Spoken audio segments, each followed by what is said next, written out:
Mazi and Kanu'S lawyers chart course as court trials lingers. Welcome back to this wonderful channel where I'll bring you back-to-back updates and information.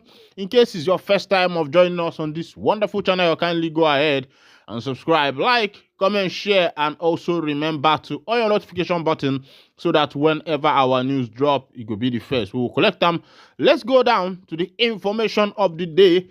As the trial of Nnamdi Kanu, leader of the indigenous people of Biafra, IPOB, continues to linger, judges' withdrawal from his case is raising concerns.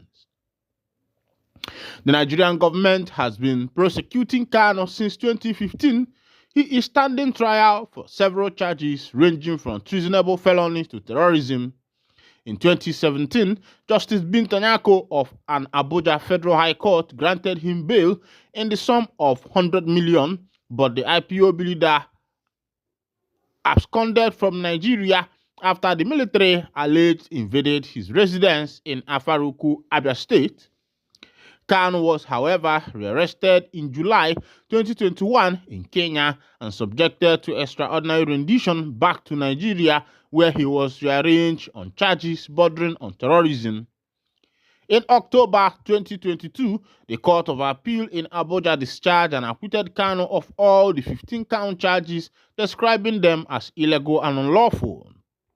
The court held that the federal government breached all local and international laws by subjecting the Biafra agitator to extraordinary rendition from Kenya to Nigeria, a situation that makes the terrorism charges against him incompetent and unlawful.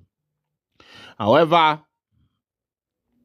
the Supreme Court ruled that Kanu should return to Nigeria court and face trial afresh. A report has it that a total of 3 judges have stepped down from handling Kanu's trial since its inception in 2015.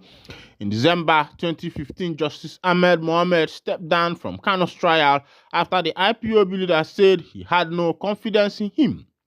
In September 2016, Justice John Tosho of the Federal High Court in Abuja pulled out of Kanu's case in a petition his then lawyer Ifeanyi Ejiofor sent to the National Judicial Council (NJC). Kanu accused Justice Tosho of judicial rascality and called for the council to investigate the judge for giving parallel judgment on the same issue. Following the petition, Justice Tosho, who stepped down from the case, said, "Even if I am cleared of any bias by the NJC, I will not continue with this case." In September 2024, Justice Binta Nyako of Abuja Federal High Court also rescued herself from Kanu's case following his declaration of lack of confidence in her. Despite argument from the federal government's lawyer, Adegboyeye Awolowo, Justice Nyako has said, "I hereby rescue myself and remit the case file back to Chief Judge." But Kanu's lead counsel, Aloy Ejimako, said the decision of judges to rescue themselves from Kanu's trial was evidence that judiciary was having a hard time. Speaking with Daily Post, Ejimako said 3 judges have been withdrawing from Kanu's trial since its inception in 2015.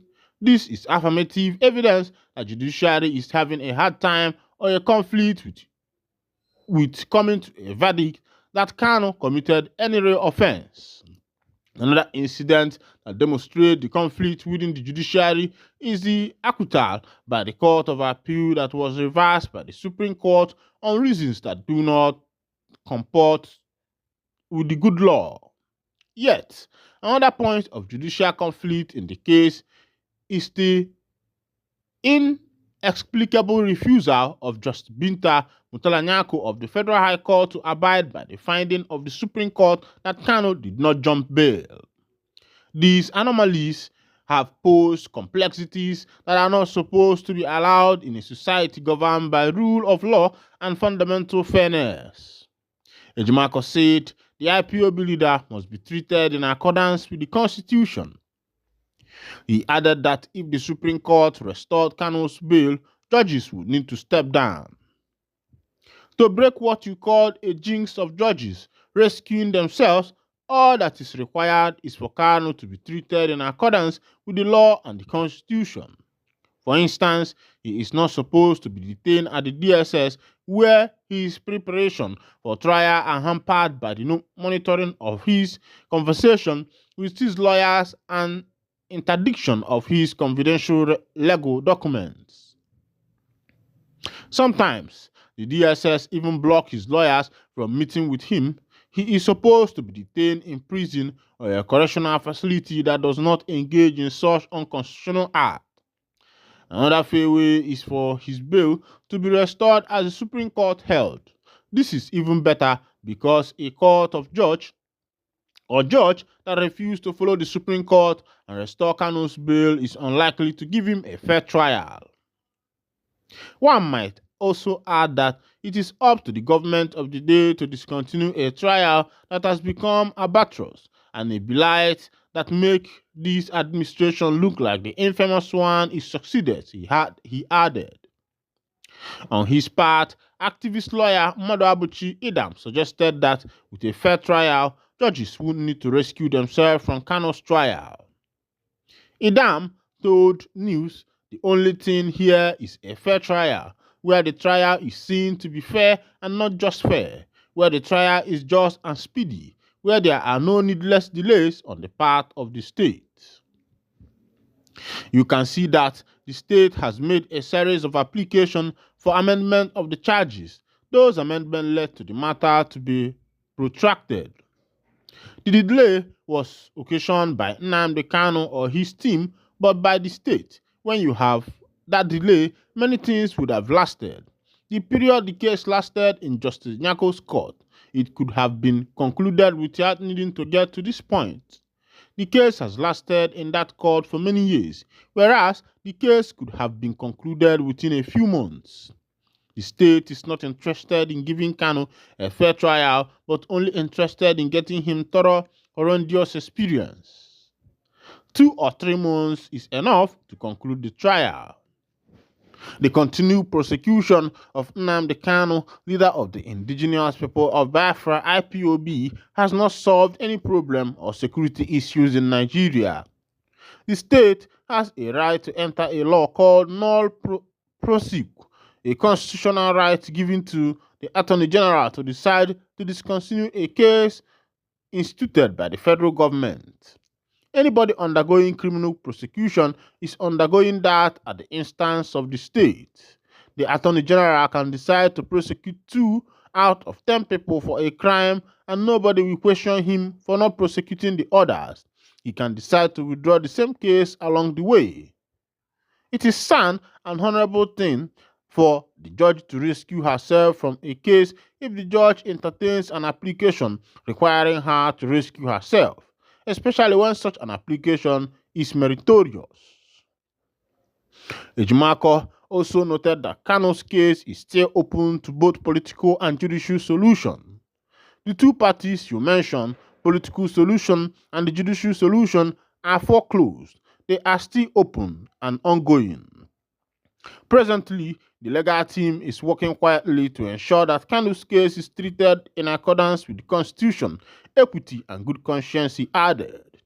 Similarly, Adan said President Bola Tinubu might be considering touring the path of a political solution.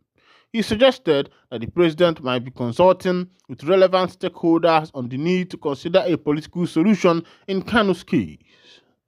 I don't want to believe that a political solution has failed because there is no limit to exploring a political solution.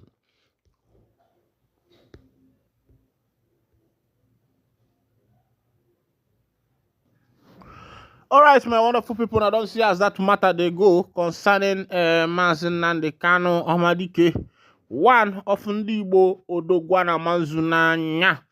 Remember that yesterday will be the Independence Day. The IPOB members want Ndigbo not to celebrate the Independence Day. Let's go down to the information. As the trial of Nnamdi Kanu, leader of the indigenous people of Biafra IPOB, continues to linger, judges withdraw from his case is raising concern. The members of the IPOB has warned that the Biafrans should not celebrate the Independence Day. The indigenous people of Biafra has banned the celebration of Nigeria's 64th Independence Day in the Southeast region. In a statement on Monday, the separatist group declared that anyone found participating in any activity making this year's Independence Day will be considered an enemy of the land. It said Igbo should go about their normal businesses or remain in their houses if they choose to, but must refrain from any form of activities to mark Nigeria's independence. The group insisted that though Igbo were part of the struggle for Nigeria's independence, the union had proven injurious to them.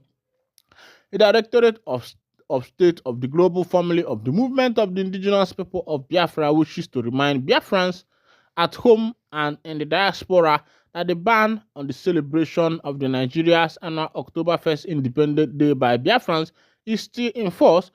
As a Biafran, you are to avoid any Nigeria Independence Day celebration globally. Everybody the verse because if the government is actually working and if the government is working to better the life of the people, recently the government just borrowed $1.5 billion and also $70 billion grant was given to the government of Nigeria. And I'm wondering who is going to pay all this money. Maybe by the time all of us pass away, our great grandchildren will still be paying the debt that the past and the present government are owing World Bank and other institutions that borrow money to the nations because the government has failed. When a government fails to be productive, rather being productive, when a government choose lavishing rather than being productive, that is always the outcome of things like that. You can see that Nigeria is becoming poorer by the day and inflation is getting higher by the day. That is to show a failed government. The prices of things are skyrocketing. The prices of fuel, prices of food commodities, prices of clothes, and everything you can think about, they are all increasing in rate. And this is not what you can just sit down and watch. Meanwhile, let me wind down the curtain here. And if this is your first time of joining us on this wonderful channel, kindly go ahead and subscribe, like, and comment. See Nigeria nye bezina na emesiano ya megene no gademma. Ekene munu. Yeah.